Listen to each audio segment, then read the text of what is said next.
For decades, the United States told the world it stood for rules, not raw force.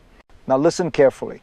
The White House confirms that America is discussing how to acquire Greenland, not just through talks, but with a range of options, including the military. I'm Fareed Zakaria, and when the leader of the free world speaks this way about a NATO ally's territory, something fundamental has already shifted. Greenland is not enemy land. It belongs to Denmark. It belongs to its people. Yet it is now framed as a national security priority.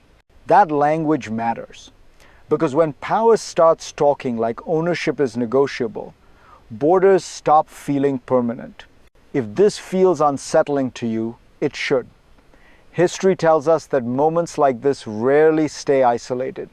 If you want to understand why Greenland became the test case and what this reveals about America, NATO, and the future of alliances, stay with me, because this story does not begin in the Arctic, and it will not end there.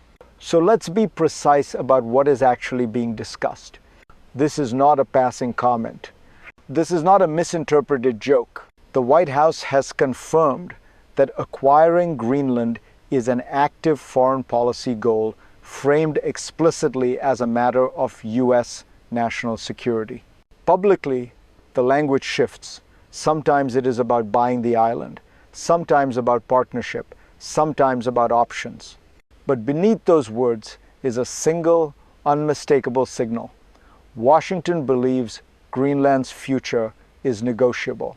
That belief collides directly with the world that was supposed to exist after 1945, a world where borders among allies were settled, sovereignty was respected, and disputes were handled collectively.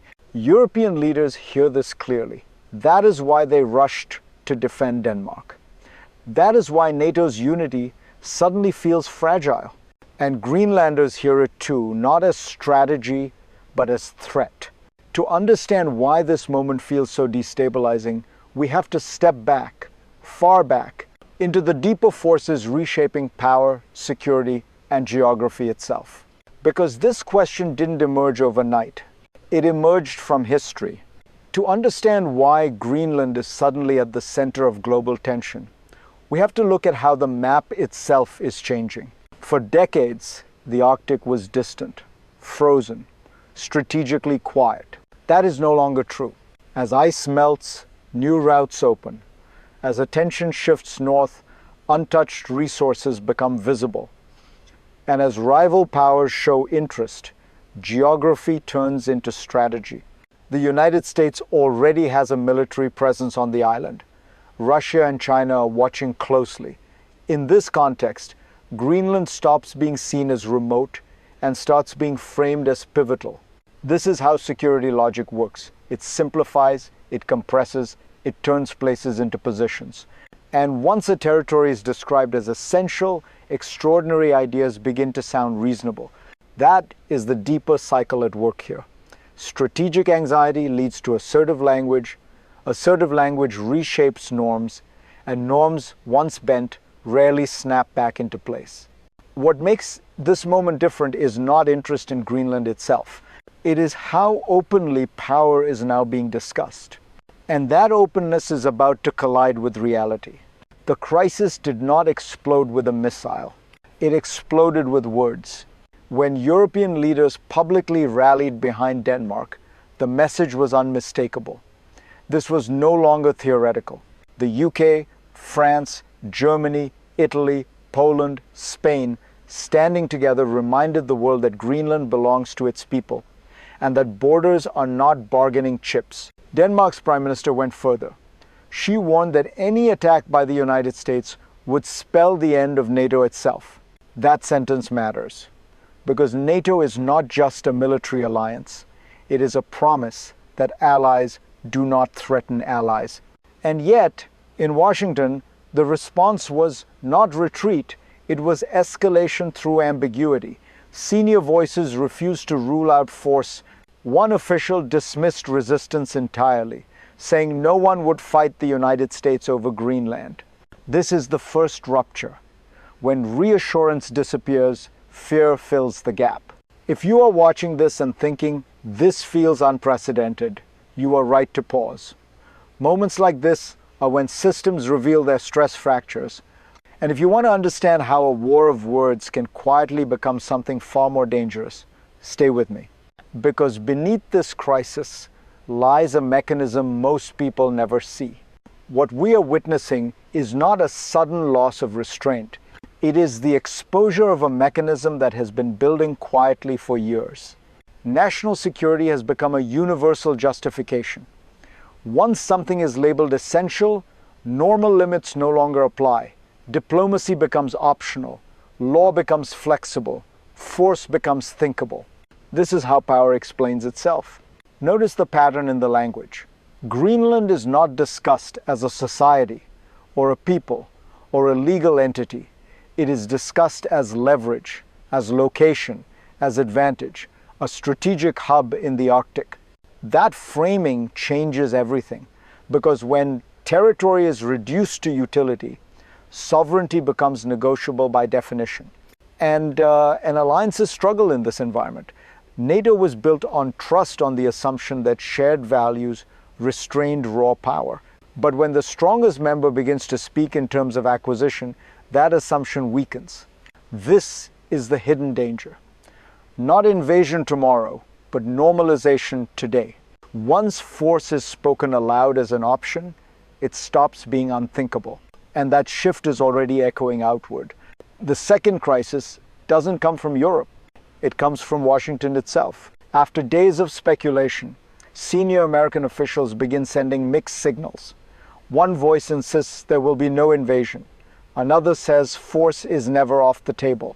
Options are floated: buying Greenland, pressuring Denmark, reshaping the island's future through association. And then comes the moment that changes the emotional temperature. A map of Greenland appears online, painted in American colors, marked with a single word: soon. This is no longer abstract strategy. It is spectacle, and spectacle has consequences. For allies, it feels like mockery. For institutions, it feels like erosion. And for Greenlanders, it feels like something much darker. Because symbols matter. They signal intent. They normalize ideas before policies are finalized. At this point, the crisis shifts. It is no longer just about security. It is about credibility, about whether America still recognizes limits or believes power alone decides outcomes. And that question is now landing far from the halls of government. It is landing in ordinary lives. Now imagine how this sounds if you are not sitting in Washington or Brussels.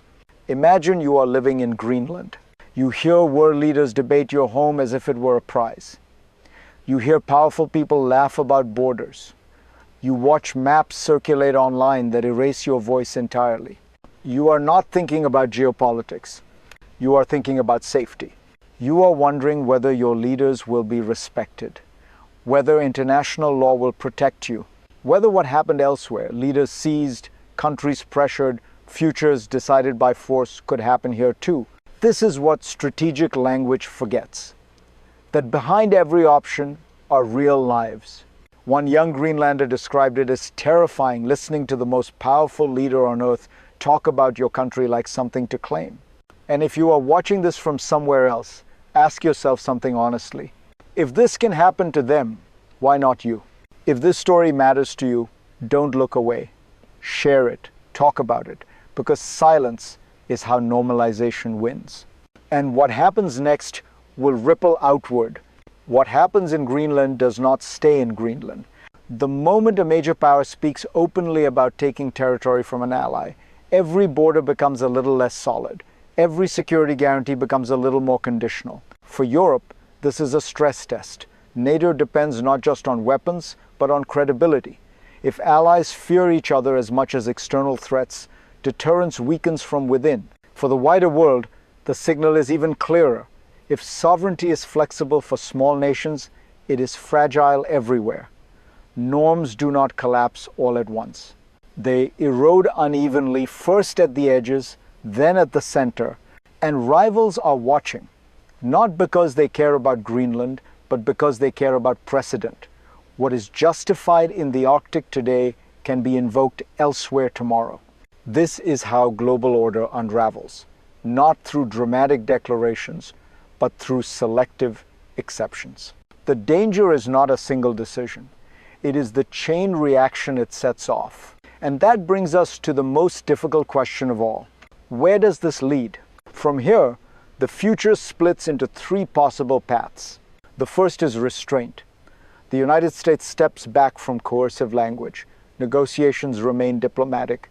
Greenland's status is discussed only with consent within existing alliances. The damage is contained, not erased, but managed.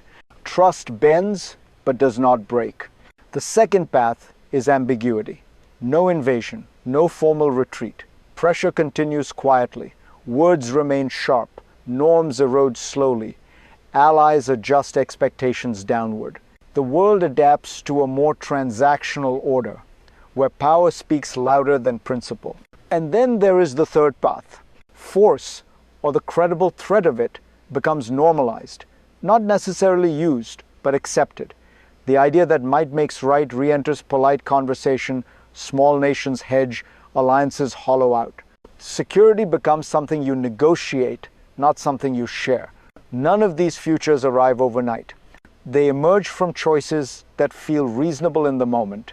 History rarely announces turning points. It reveals them later. And the choice being made now will echo far beyond Greenland, because once the rules change, everyone has to live under them. This story is not really about Greenland. It is about whether power still accepts limits. For generations, the world was held together by an understanding, imperfect, often violated, but shared, that borders mattered, allies were not coerced, and force was a last resort, not a talking point. When that understanding weakens, everything else becomes negotiable.